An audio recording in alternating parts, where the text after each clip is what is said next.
नमस्कार मेरे प्यारे साथियों, कैसे हैं आप सब लोग। स्वागत है आपका इस YouTube चैनल पर। तो इस वीडियो में हम लोग बात करने वाले हैं यूपी पीएसएल से आई नई भर्ती के बारे में। देखिए वीडियो पूरा देखिएगा, बहुत ही महत्वपूर्ण वीडियो है ये।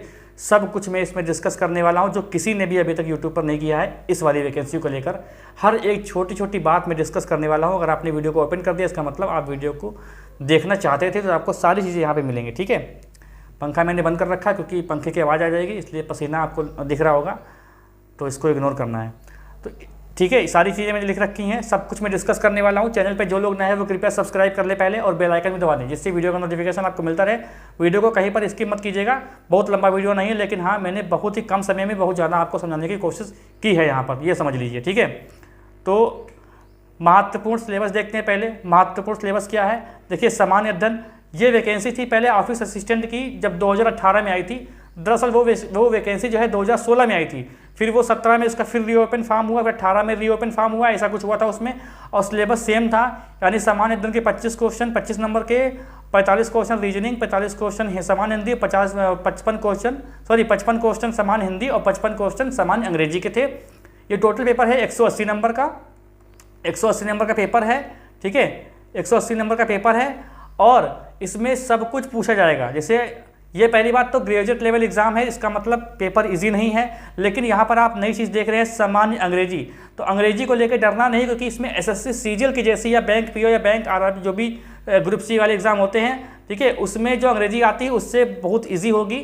ऐसा नहीं है कि मतलब बहुत कठिन आ जाएगी, लेकिन ऐसा भी नहीं है कि इतनी ईजी आ जाए कि आप बिल्कुल देखते ही टिक कर दो। बहुत मेहनत करनी पड़ेगी, क्योंकि इसमें कट ऑफ जो है बहुत ज़्यादा जाती है। पिछली वाली कट ऑफ ज़्यादा गई थी, अभी इसको मैंने लिखा है, मैं आगे बताऊँगा आपको। ठीक है, तो सामान्य हिंदी में सब कुछ है, अंग्रेजी में भी सब कुछ है, लेकिन आपको ये जो है ना, इसमें एक क्वालिफाइंग एक सब्जेक्ट और रखा गया जिसका नाम है कंप्यूटर। कंप्यूटर में पास होना जरूरी है। देखिए कंप्यूटर के क्वेश्चन 50 आएंगे 50 नंबर के।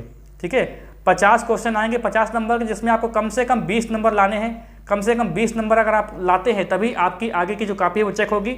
काफ़ी मतलब जो आगे का जो पैटर्न है वो चेक होगा। अगर आपके 180 में से, यानी ये जो आप देख रहे हो, अगर आपके 180 में से आपके 150 या 180 नंबर क्यों ना हो, लेकिन आप कंप्यूटर में 20 नंबर से नीचे हैं तो आपका कोई फायदा नहीं होगा, आप फेल हो जाएंगे। ठीक है, तो 50 में से आपके 20 नंबर लाना बहुत जरूरी है। यहाँ पर कंप्यूटर के बारे में थोड़ी बात करेंगे हम लोग कि कंप्यूटर का जो सिलेबस है वो CCC दिया हुआ है।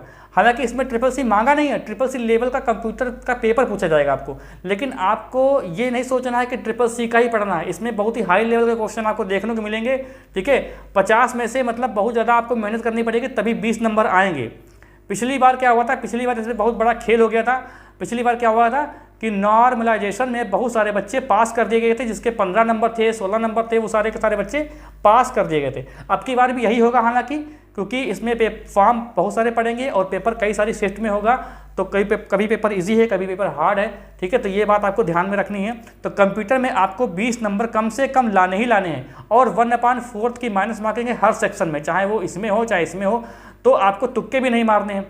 तो ये आपके पास जो कंप्यूटर है इसको बहुत ही अच्छे से पढ़िएगा, बहुत ही अच्छे से, जितना डिटेल में हो सके उतना डिटेल में पढ़िएगा। CCC को दिया है, लेकिन CCC का लेवल खाली आपसे झूठ बोला गया है, क्योंकि ये मैं जानता हूँ इसमें पेपर टफ बनेगा ये। ठीक है, टफ मतलब आपको मेहनत ज़्यादा करनी पड़ेगी। ठीक है, देखो हिंदी टाइपिंग में स्पीड आपकी होनी चाहिए, ये टाइपिंग पर्पज़ वाली है। ठीक है, तो टाइपिंग स्पीड आपकी 30 होनी चाहिए, 30 आप टाइपिंग निकालें हिंदी में। देखिए होता क्या था पहले, 2016 से पहले, जब 2016 में जब पहली बार नोटिफिकेशन इसमें आया था, तब इसमें बताया गया था कि इसमें हिंदी की टाइपिंग 40 है, अंग्रेजी को वरीयता बिल्कुल भी नहीं दी गई थी। बाद में इसमें 30 कर दिया गया और अंग्रेजी को वरीयता दे दी गई, तब बना दिया गया 20 नंबर का अंग्रेजी टाइपिंग। तो 20 नंबर अगर आप अंग्रेजी में लाते हैं, मतलब आप अंग्रेजी टाइपिंग करते हैं जिसकी स्पीड है 35। ठीक है, 35 स्पीड है, अगर आप 35 स्पीड के साथ अंग्रेजी टाइपिंग कर लेते हैं, इसमें कोई वो नहीं है कि क्या बोलते हैं, एक्यूरेसी सिस्टम नहीं है, आप चाहे कितनी भी गलती करें। ठीक है, ये भी आपके सामने डाउट हो रहा होगा। तो अंग्रेजी टाइपिंग में अगर आप 20 नंबर मतलब 20 आप अंग्रेजी टाइपिंग कर लेते हैं तो आपको 20 नंबर मिलेंगे। तो टोटल ओवरऑल पेपर जो है आपका, पूरी जो मेरिट बनेगी वो बनेगी 200 नंबर की, यानी 180 नंबर ये और 20 नंबर अंग्रेजी के। अगर आप अंग्रेजी में फेल हो जाते हैं तो कोई दिक्कत नहीं है, अगर आपके रिटर्न में बहुत अच्छे मार्क्स हैं और आप कट ऑफ में ऊपर आ रहे हैं तो आपको पास कर दिया जाएगा। ठीक है, 20 नंबर आपके एकदम से मिल जाएंगे अगर आप अंग्रेजी में टाइपिंग करते हैं, और हिंदी में टाइपिंग अनिवार्य है। अगर हिंदी में आप फेल हैं तो आपके चाहे नंबर कितने भी अच्छे हों तो आपको पास नहीं माना जाएगा। समझ रहे कि नहीं समझ रहे? मतलब अंग्रेजी में टाइपिंग आपके करना जरूरी है। अगर आप 20 नंबर चाहते हैं तो आप कर लीजिए, अगर नहीं चाहते तो आप छोड़ दीजिए टाइपिंग। हिंदी की मस्ट है, हिंदी की बहुत जरूरी टाइपिंग करना है, ठीक है। तो ये आपका सिलेबस है। मैंने कल वीडियो रात में बनाया था, इसके लिए मैंने आपसे बताया था कि इसके लिए डिटेल्ड वीडियो में जो है सुबह या दोपहर में बनाऊंगा, ताकि आपको पूरी बात समझ में आए, ठीक है। पिछली कट ऑफ क्या थी? पिछली कट ऑफ देखिए क्या थी कि जो टाइपिंग के लिए जो कट ऑफ आई थी वो बहुत कम आई थी। टाइपिंग के लिए कट ऑफ बहुत कम आई थी, फिर उसके बाद 21-22 नंबर जुड़ गए थे उसमें। जैसे ओबीसी की कट ऑफ 19.5 के आसपास थी और 21.5 के आसपास कट ऑफ जो है सामान्य वर्ग की थी 180 में से। अब ऐसा सोच रहे थे बहुत लोग कि अंग्रेजी की टाइपिंग बहुत लोग नहीं कर पाएंगे, लेकिन सब लोगों ने अंग्रेजी टाइपिंग कर ली, क्योंकि हुआ क्या था, इसमें समय बहुत मिल गया था। 2016 की वैकेंसी थी, लोग टाइपिंग करते करते करते करते बहुत ही माहिर हो गए थे, ठीक है। तो अंग्रेजी की भी टाइपिंग कर ली, तो 20 नंबर तो जुड़ के ही आया लोगों का, ठीक है। तो फाइनल जो कट ऑफ गई थी, आप देखो ये गई थी फाइनल कट ऑफ 200 नंबर में से। आप सोचो कितनी कट ऑफ जा सकती है। देखो ये कट ऑफ गई थी 200 नंबर से, ये कट ऑफ गई थी 152.687, ये जनरल कट ऑफ गई थी। और ओबीसी की गई थी 143.080 और 104.458, ये एससी की गई थी, ठीक है। और एसटी की गई थी 65.591, ये एसटी की गई थी। ये कट ऑफ गई थी, आप ध्यान रखो, ठीक है, 200 की। अब पहले वैकेंसी 2000 प्लस थी, पहले जो आई थी 2000 प्लस वैकेंसी आई थी। इस बार जो है 1000 के आसपास पोस्ट है, 1000 के आसपास, 10,000 लिख गया। देखो कितनी, पहले 2000 से ज़्यादा पोस्ट थी, यानी 2400 या 2200 पोस्ट, 2296 के आसपास शायद पोस्ट थी। और अब की बार जो है 1000 पोस्ट है, तो आप खुद अंदाज़ा लगा सकते हो कि कैसे आपको करना है। फिर देखो 10,000 लिख गया यार, ये 1000 पोस्ट है, ठीक है। अब आप खुद सोचो कैसे आपको करना है। तो पिछली कट ऑफ आप देख सकते हो ये थी। देखिए यही पूरा एग्जाम पैटर्न है, वही सब चीज़ें हैं, बस क्वेश्चन बदल जाएंगे, लोग बदल जाएंगे। हालांकि बहुत सारे लोग वही होंगे, क्योंकि उसमें भाई कुछ ही लोगों का सिलेक्शन हुआ था, है ना, जितनी वैकेंसी थी। लेकिन अब इसमें टाइपिंग के लिए जो क्वालिफाई जो डॉक्यूमेंट वेरिफिकेशन होगा वो 1.5 गुना होगा, वैकेंसी का 1.5 गुना। 3138 लोगों का डीवी हुआ था और 2296 के आसपास मुझे लग रहा है वैकेंसी थी। तो इसमें 1.5 गुना लोग बुलाए जाएंगे डीवी के लिए, ठीक है। क्योंकि डीवी में क्या होता है, बहुत लोग छोड़ देते हैं, इसीलिए 1.5 गुना लोग बुलाए जाते हैं, ताकि बाद में प्रॉब्लम ना हो आपके लिए। मतलब ये था वेटिंग लिस्ट, ठीक है, वेटिंग लिस्ट की प्रॉब्लम ना हो, इसीलिए क्या करते हैं 1.5 गुना लोग बुला लेते हैं, ठीक है। अच्छा, अब आपको मैं समझाता हूँ कि इस बार कितनी कट ऑफ जाने की संभावना है। अब देखिए यहाँ पर बात करना बिल्कुल ही निरर्थक है, लेकिन मैं आपको एक अंदाज़ा दे रहा हूँ, क्योंकि भाई आप लोग ये कट ऑफ देखो, जब 2296 या 2196 के आसपास वैकेंसी थी तब इतनी कट ऑफ गई थी। मतलब 180 में से।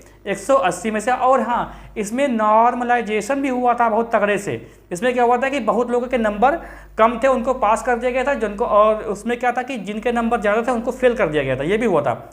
तो आप सोचो जब टाइपिंग के लिए कट ऑफ आई थी तो 104 के आसपास एससी की कट ऑफ गई थी और 65 के आसपास एसटी की कट ऑफ गई थी। और सामान्य वर्ग की कट ऑफ गई थी 122 या 121 के आसपास, ठीक है। और ओबीसी की कट ऑफ गई थी 19.5 या 120 के आसपास कट ऑफ रही थी, ठीक से मुझे याद नहीं है, लेकिन इतनी ही कट ऑफ रही थी, ठीक है, टाइपिंग के लिए। और बाद में आप इसमें 20 नंबर और जोड़ दो और 1.5 गुना लोग हैं तो उसमें और 2-4 नंबर और जोड़ दो, तो उस हिसाब से कट ऑफ इसमें ज़्यादा गई थी, ठीक है। अब आप ये प्रेशर दिमाग में मत डालना कि इतने नंबर लाने हैं, आप अभी से तैयारी करिए। कुछ समय आपके पास, अभी बहुत समय आपके पास, अभी पीटी का एग्जाम दे रहे होंगे, बहुत सारे एग्जाम दे रहे होंगे, आपका रिवीजन भी होता चलेगा। तो इसमें क्या होना कि आपको अंग्रेजी तैयार करनी है, अंग्रेजी ही यहाँ पर महत्वपूर्ण भूमिका निभाएगी, क्योंकि वो अलग है ना, उसमें आप अगर अच्छा स्कोर करते हैं तो बात बन जाएगी, ठीक है। तो इस बार आप ये मान के चलिए कि रिटर्न में आपको कम से कम 130 नंबर तो लाने ही लाने हैं, कम से कम 130 नंबर लाएंगे तभी आपका सिलेक्शन होगा। ये बात लिख के लीजिए, क्योंकि कुछ भी हो, अगर पेपर कितना भी कठिन हो, अगर पेपर कठिन है तो लोग ज़्यादा होंगे, वैकेंसी कम है, तो सब कुछ इसमें यहाँ पर है। तो पेपर कितना भी कठिन हो, 130 नंबर से कट ऑफ कम नहीं जाएगी 180 में से, ये बात ध्यान रखिए। तो इसी को टारगेट लेके 130 140 के आसपास आप नंबर लेके चलिए, तब जाके इसमें सिलेक्शन होगा। और वैकेंसी बहुत अच्छी खासी है यूपीपीएससी की, बहुत मजा आएगा नौकरी करने में, ठीक है। तो अब कोई डाउट अगर आपका बचता है तो कमेंट बॉक्स खुला हुआ है, आप लोग कमेंट कर सकते हैं, मैं उसका रिप्लाई करूँगा। और चैनल पर जो लोग नए हैं वो कृपया सब्सक्राइब कर ले, बेल आइकन दबा दें, जिससे आपको वीडियो का नोटिफिकेशन रेगुलर मिलता रहे। मिलते हैं हम लोग नेक्स्ट अपडेट में। कोई और डाउट है तो पूछ लीजिए, ठीक है, और वीडियो को शेयर कर दीजिए।